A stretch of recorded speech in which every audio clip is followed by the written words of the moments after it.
The Six Paths of Pain are all the proclaimed divine savior from the war-torn country of Amegakure. They even murdered the legendary Sannin Jiraiya in a form stated to go beyond the title of Sannin, which generally stands alongside that of the Hokage in the top of the world. So just how was Pain able to do this? And could these Six Paths of Pain devastate Konoha in each reign of the Hokage in the same manner they did in the original timeline? The structure of the video will be essentially a detailed breakdown of Pain and his monstrous power that likely exceeds even the rest of the Akatsuki, then placing him against each Hokage and the shinobi who could support that Hokage, which would be the shinobi of that era. For example, Pain will battle the strongest Jonin like he did with Kakashi and then face their primary force, which should be the Hokage. Although, opening our analysis up with Pain, one thing needs to be established, and that would be his uncontested might against the rest of the world, including even the Akatsuki. The third data book constantly supports the chapter 364 synopsis statement of Pain being the strongest man in the Akatsuki through how it praised each member of the Akatsuki, how they are chosen, and why they are chosen, after revealing that they are powerful enough to take on a 1,000-man army alone. The data book then poses the question of, but why would they follow Pain? To which it answers, the reason is his charisma and his power that no one can deny, which grants two traits for as to why they would follow him, both charisma and power, which gets a quality, and it's that which no one can deny, meaning that no man in the Akatsuki can deny Pain's power. Furthermore, later in the book, it details a brief description of each member, and in reference to Pain, it states he's the Akatsuki's invincible leader. Even the notoriously strong members obey him, which, like the last statement, applies two traits, the first of notoriously strong to the members, and then for invincible to Pain. Meaning that in comparison to each Akatsuki member by this point, whose power has been recognized by the third data book, including those of Kisame, Itachi, and Sasori, etc., Pain is invincible to them, which by definition means incapable of being overcome or defeated, which would hence mean that any other Akatsuki member, from what we know, wouldn't be able to beat Pain in a one-on-one battle. A quick point would be to point out the minor discrepancies in each Akatsuki duo. Sasori and Deidara are portrayed as relative in every single medium. Kisame is capable of fighting Itachi relatively until the MS comes out according to these Storm games, which is befitting for how it actually backs up how he's able to press Itachi, but stops when the MS comes out when they first meet. Hidan and Kakuzu are almost equals in many instances, so why are each duo so close in power? Well, it's simply for the fact that each member could oppose the other, allowing for the duo to better be in line with Pain's orders since they can just press one another. However, Pain doesn't have a partner. There is no rival to the invincible leader. And while you may contemplate other notoriously strong members like Itachi, as I have done before, Itachi directly obeys Pain and refers to him as their leader when capturing Deidara, just like how Kakuzu states enough Hidan and forces the two to go after Pain. Sasori also does something similar to Deidara, but you get the point. And with Pain again being called the strongest man in the Akatsuki, it should remain clear that Pain is stronger than Itachi through just these statements alone. And if you want to be skeptical, then you could just argue something along the lines of the third data book is only taking in information on sick Itachi, and Pain would just be above him, which fits as while Pain is called invincible just with all six paths and not even the much stronger version of Tendo, who could perform better against a vastly stronger form of Naruto than all six paths combined, despite fighting the entire village and using all of his body's chakra according to the 10th Mini Chronicle Guide. Itachi is only ever called invincible in the Susanoo with the Yadamir and Totsuka blade. So at a bare minimum, he's always stronger than Itachi without his Susanoo and potentially without the weapons, but again, this is a man who could easily defeat the once mighty Hanzo the Salamander. And while sure, Hanzo was no longer resolved to conquer the shinobi world, making him more akin to that of a dull blade, Jiraiya knows how strong Hanzo is and is still very much confident in battling Pain through his form that's beyond the Sannin, the form that transforms him from one of the Prodigal Three to the great hermit sage of Mount Miyaboku. And yet still, even with that sage mode level form stacked beyond the level of the Sannin, a title which typically makes one comparable to the Kage, a title which Jiraiya lives up to as stated by Jiraiya and the second anime profile guides, Pain is able to completely handle around that Jiraiya after exposing just how much he'd been holding back when Jiraiya hardened his resolve and kicked him in the eyes, where he would then go on to react and outspeed Jiraiya's fastest attack in Sage Mode, the Kabari Senbon, catch a Sage Mode punch from behind the back with his eyes closed, and even catch Jiraiya's strongest attack in the Big Ball Rasengan, which a regular flame bomb goes up by 10 times with Sage Mode as an increase. So imagine the Rasengan. Jiraiya living up to or even going beyond his Sannin reputation due to Sage Mode would also place him soundly above even old man Hiruzen, who is stated to be the strongest of the 5 Kage and stand at the peak of the shinobi world 3 times in the first fan book. So if it isn't clear, Pain is an absolute monster worthy to battle any Kage of any era. So let's just begin with our first Hokage, Hashirama, and then discuss how Pain's abilities would interact with the Hokages going forward. Opening up with our first Hokage, to avoid giving another Hokage as his top man in Tobirama, I'm going to just conclude his top Jonin is likely a Senjutsu soldier, but does it really even matter though? Hashirama was so strong during his Hokage reign that even though, Konoha didn't have the supportive military might they would have in the modern era, Hashirama would single-handedly make up for that gap with power rivaling even Madara Uchiha, plus the strongest Biju Kurama, yet in the face of Hashirama's superior wood style, life and death would yield at his feet, and he would be victorious, defeating EMS Madara once and for all. This Madara, while revived and physically weaker, is capable of being equal to that of White Mask Obito, a fighter relative to KCM2 Naruto for prolonged periods of time. The Nine Tails itself would also be a power rivaling KCM2 Naruto's chakra avatar, seeing as both are just chakra manifestations, although the true Kurama is far beyond the leftover half's avatar, which we'll come back to in a later point, to so much to the point where when the paw was shrunk, it might even be like a third of the size. So even with this KCM2 level threat on top of himself, Madara would still lose to Hashirama. Hashirama has numerous wood-style constructions, crudely, you guys know the deal. He has the wood dragon to negate most of Pain's animal summons, and just general pressures to allow for his superior stats to just kind of maul Pain. So if anyone disagrees, I would be surprised, but yeah, Hashirama obviously wins this like 10 out of 10 times. Also, before discussing the more interesting of the two brothers, hit that subscribe button, give me to 10k, it would be very much appreciated, but anyway. Moving on to the more interesting character of Tobirama and his village, which is more fitting as through the series he's always focused on nurturing the next generation. So among the characters in Konoha to aid stopping the invasion would be Hiruzen, Danzo, Kagami, and the rest of the other shinobi from his squad. However, Hiruzen by this point is implied by the 4 databook to be surpassing Tobirama in his talent for ninjutsu, and is confident in playing as the decoy after declaring himself to be by far the most accomplished of their squad, obviously excluding Tobirama. Although, it must be equally noted that we simply don't know what Hiruzen can actually do by this point. He still lacks years of experience before reaching his prime, but is at least a high Jonin level fighter. With that being said, this doesn't mean much for Pain, and he's still more than capable of dismantling even Kakashi, who by this point has grown fruitfully since part 1, where he was still called the strongest Jonin in both the first databook and first fanbook, where Kakashi should now finally be reaching the level of the power he once had in the Anbu, or maybe even a little after this, yet the Ashura path was still more than capable of completely intercepting Kakashi's S-rank Raikiri to then just tank the strike on the spine, which doesn't even really get destroyed. So for me, I would be quite hesitant to grant any assertions for this Hiruzen. So let's discuss Tobirama and how he would enter the battlefield, as that's a lot more critical to this conversation.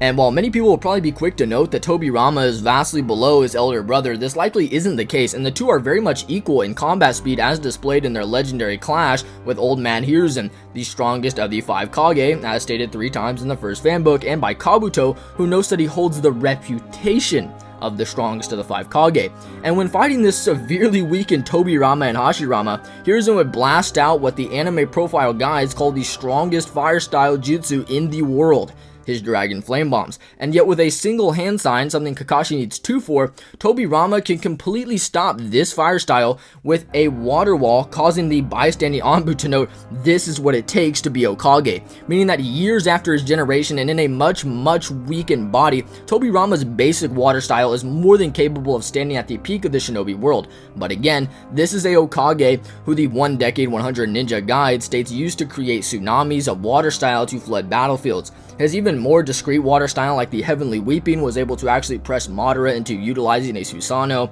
which might not have been a power correlated idea, but rather a sheer display of his previous statements, where he would pity Tobirama for his weakened Edo Tensei body, stating, quote, "Look at you, who used to boast the fastest speed of any shinobi, and that, whether it's coincidence or inevitable, I've got the edge right now." Madara's statements directly imply a couple of possibilities for just how fast Prime Tobirama truly was. Firstly, to interpret Tobirama as faster than a peak Madara or peak Hashirama is likely irrelevant, as Madara states that only Hashirama can rival his power just prior to their final fight. And if you were to reanalyze the battle where Tobirama struck down Izuna, you'll also notice that Madara only saw the aftermath of him blitzing through Izuna and might not even have a basis for claiming Tobirama as the fastest, but he's simply attributing his flying rising speed to his combat speed. And while I would be open to different interpretations since they are known to have fought on the same battlefields countless of times, I think the most accurate way to interpret this statement that leaves almost no holes in the argument and is still very impressive for Tobirama would be to state that Tobirama was faster than any shinobi of his era after Madara and Hashirama, which is confirmed by Danzo, who states that he's the greatest shinobi in Konoha, the strongest village. Tobirama is also blatantly relative to base Hashirama's combat speed, which is far slower in comparison to his wood style, like with Madara and his Susanoo technique. So Tobirama is likely just relative to both of them without their faster techniques. And this shouldn't shock you. Tobirama was a character who could remain relevant in a battle against Jubito, leading a squad consisting of the same KCM 1.5 Naruto who could react to both Madara and Obito's fire style and projectile attacks at the same time, a more developed EMS Sasuke than the one stated to be equal to his brothers Itachi, and even a dazed KCM 2 Minato who Tobirama can instantly react to during their combo attacks, as noted in Databook 4. Now, while we did highlight most of Tobirama's water style, and it's important to also note that most of those would just be absorbed by the Pratapath, who also does something very similar to Sage Jiraiya and Mon Paul, even if it is like a tsunami type attack. Tobirama will be pressed consistently into flying around the battlefield, not really staying in one spot, but since Pain is likely going to have numerous summons like the Ox, Rhino, Panda, Replicating Dog, Centipede, Bird, and or Chameleon, which is one that he can actually hide the main Tendo body inside of and blast out massive Shinra Tenseis, the second Hokage's best chance of victory would most likely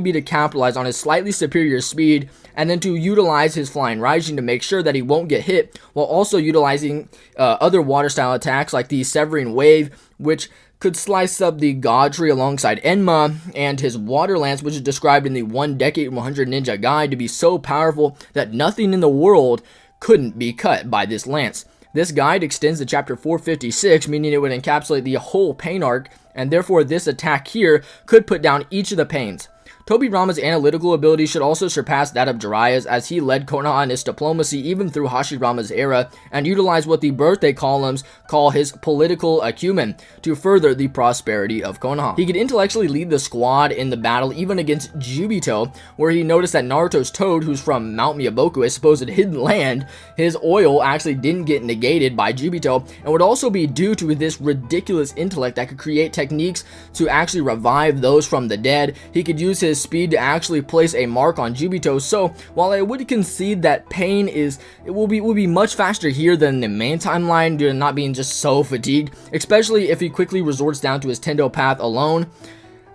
Even with all that though, I do still think it's important to note that Tobirama should win here through his high level water style and unrivaled speed, because it's not like Pain's as fast as Madara or anything like that. So yeah, I'd say that Tobirama wins and could stop the Pain invasion like 7 out of 10 times. Now, advancing past Tobirama, we have Hiruzen, and for this one, it's actually really interesting, way more than a typical Hiruzen matchup, as I'm not going to give Hiruzen his prime state with the Sannin, but instead, I'm going to have his form from the Massacre, where it won't be a Hashirama level stomp, but he will actually have the aid of the top hitters in Konoha, which would include characters like Shisui, Itachi, Kakashi, and Fugaku, and what have you, giving this older Hiruzen one of, if not the most stacked decks of characters in terms of backup. Now, firstly, since I've gone in depth before on Shisui and him being greater than both Fugaku and this younger pre-MS Itachi, I'm not going to go into it too much here, but what I am going to do is take Kakashi and Fugaku to protect the entire village,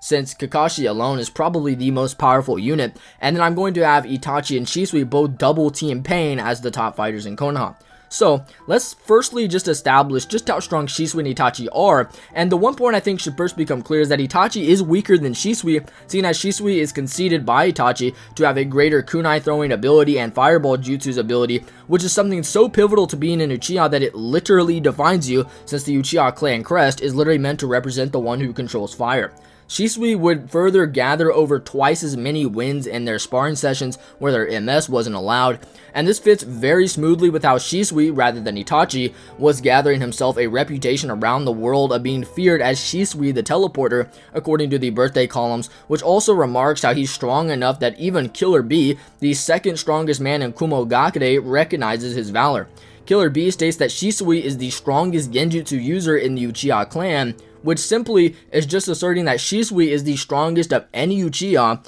capable of utilizing genjutsu. And this would also just be supported how he also does have a peerless genjutsu, although this, along with material like his birthday columns believing Shisui to be the star to fulfill the loss of both Minato and the Sannin combined, is all just supplementary to Shisui's only true method of speed scaling, at least in relating him to Pain. And that's through how in the novel, the primary canon, Shisui would be poisoned by Suguru Aburame, an absolute elite Aburame clan member who specializes in poison, and more specifically in undetectable paralytic poison. Shisui would be poisoned and completely paralyzed, but once Danzo managed to rip his eye out, adrenaline shoots through Shisui's body, and he's able to completely body flicker away faster than Danzo could see. And even though Danzo's mental state wouldn't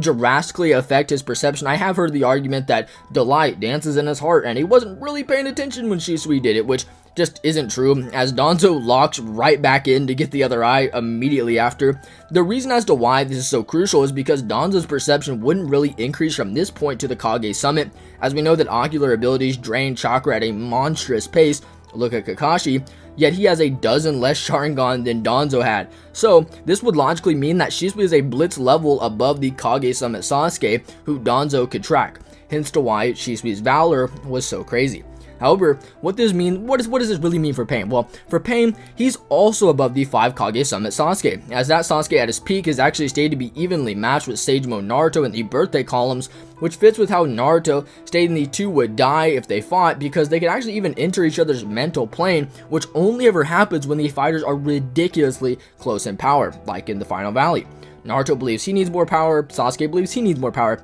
you get the point. And yet still, Pain is still stated to have power surpassing that of even Naruto in Sage Mode, even whilst insanely fatigued. Pain by this point, seen as he's already sent out numerous summons, which require a chakra being allocated to them, he's having the Ashura path absolutely wreak havoc by using the most absurd AoE attacks like headcannons and missiles, and even having him battle Kakashi. Other paths like the Naraka and Human are also scourging the village, interrogating shinobi for Naruto's whereabouts, while the Diva path and Ashura path battle it out with Kakashi, Konoha's strongest Jonin and top jutsu master, who Pain literally killed along with other top shinobi. Pain then decides he needs a true display of power and literally nukes the entire village with the chaotic Shinra Tensei, which actually uses so much chakra that the 10th Minute Chronicle Guide again states it uses all of the Diva's chakra, all that was in that body. And yet still, this same Diva is able to fight Sage Mode Naruto, someone stated by Shukaku, the smartest man in the village, to be in a league of his own, which with the volume 45 back cover, it also states that he's stronger than even his fallen sensei Jiraiya, who Pain also killed. To support this higher tier of power in the manga, the only people who ever actually break Pain's black belted blades are Sage Naruto, Sage Jiraiya, and Pain himself, showing just how Pain is also on a whole other tier. Naruto would then chakra drain himself and get a full Sage Mode recharge multiple times, which did require some help a couple times, where Pain would still defeat him after each of the paths were defeated one by one, as Pain's true might lies in the Tendo path when all the chakra is allocated to him alone, which is why even after all of that, he's able to actually battle a stronger form of Naruto than Sage Mode, being the Six Tails form. In the anime, Pain is able to literally fly around him and do flips, going prone to the projectiles, literally Call of Duty level energy. And in the manga, Pain is still capable of tanking the Six Tails Biju Bomb, which is a technique likely far beyond any of that form's physical ability. Pain can also just outrun it and use a Chibaku Tensei, which is a jutsu similar to the chaotic Shinra Tensei, where it will literally drain Nagato's life force, and yet he still does it. And then he fights Sage Naruto again.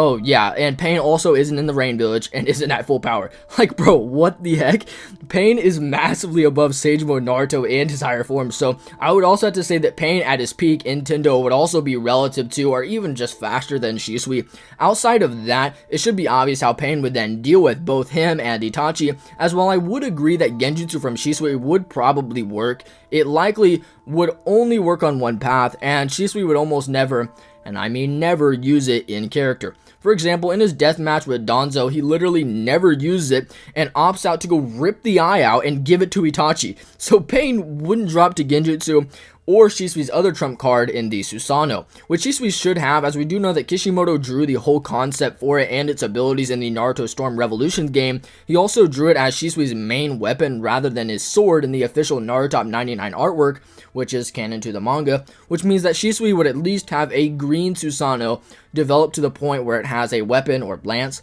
But Pain should still be able to just absorb the Susanoo, as outside of the spirit weapons, Itachi's Susanoo is stated to be just a chakra, and he could also just use a massive Shinra Tensei to blast the underside of the Susanoo, which is kind of a weak point when Danzo's wind and Kabuto's water style capitalize on this feature. After that, Shisui is going to be a dead man, and if Shisui's not on the battlefield, then Itachi is also going to be a dead man. Itachi by this point is still growing in power and hasn't yet gotten all the amps for him to rival even his sick form, so Pain would also just dismantle him via black belted blades. Now, finally, on to Hiruzen. Now, Hiruzen should be in a slightly more powerful form than he was when he fought Orochimaru, due to him being several years younger and holding no mental afflictions, so further 5 Kage level feats like him halting the Guru statues should be taken into consideration, but for me, these feats are really impressive, but what's more impressive would be Hiruzen being able to completely equal out Orochimaru's true power, since they are stated to be practically equal in Taijutsu according to the third anime profile guides, which the first fanbook also supports in another statement. Regardless, this Hiruzen could be relative to, or even slightly above, a base Jiraiya.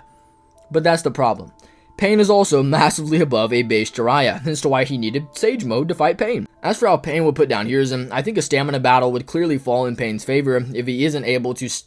say, engage him in Taijutsu with Enma to then stab him with the black belted blades. We also know that Pain is stronger than Sage Jiraiya plus Ma and Pa, which is said to be the strongest summon combo, placing them above Hiruzen and Enma, so yeah, you get the point. Pain here would just absorb any fire style from either Itachi, Shisui, or Hiruzen, and should beat them down one after another, like 7 out of 10 times. Following up with Minato Namikaze, the fastest Hokage yet, we actually know who his top fighters would be, as well he had an attack, and that would be an even younger Hiruzen than the previous match, seeing as that Hiruzen was actually the one confident in taking down the full Nine Tails alone after instructing his Anbu guards to go evacuate civilians. Now, there are a couple ways to interpret this, and the first is to argue that Hiruzen's skill is relative to Kurama, and in that case, Hiruzen should beat Pain, as we can demonstrate when talking about Minato and other interpretations, but the other interpretation would also just be to say that he knew people were going to be there anyway and decided to go and help, and since we don't concretely know how Kurama was pushed out of the village, Hiruzen might not fully skilled him, so take either interpretation you will, as they do kind of rely on Minato, seeing as this Minato is capable of actually blitzing around the full Nine Tails, like when intercepting his full speed paw strike, jumping across the entire village to drop Gamma Bunta on Kurama's head, and most importantly, when Minato can react to the full Nine Tails Biju Bomb, which, like the Susanoo arrow, is a blitz level above himself, and therefore without any sweat marks or any stress, Minato could relocate this bomb, a blitz level above Kurama level speed bomb, cracking space and time itself, whilst also being confident in doing it again if needed. This full Kurama obviously would scale above the leftover half sealed inside Naruto, which seems to be much closer to like a third of the size if you judge how much Kurama shrinks when a part of him gets sealed. That Naruto has a KCM2 avatar, obviously, which is just a chakra formed into a being, like what Kurama is normally without a Jinchuriki.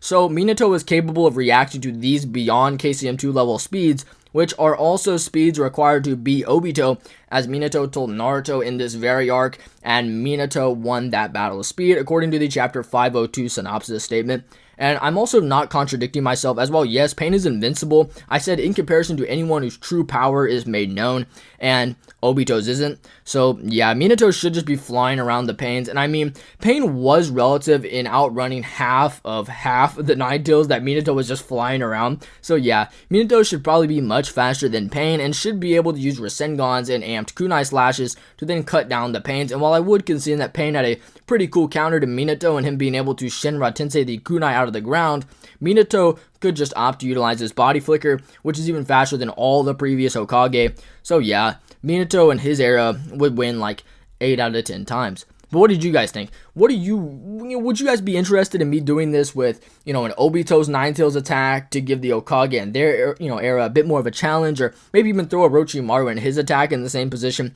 Either way, let me know in the comments below, and please, again, get your boy to 10K. These videos require a lot of time, but more importantly, God bless you all. Love you guys.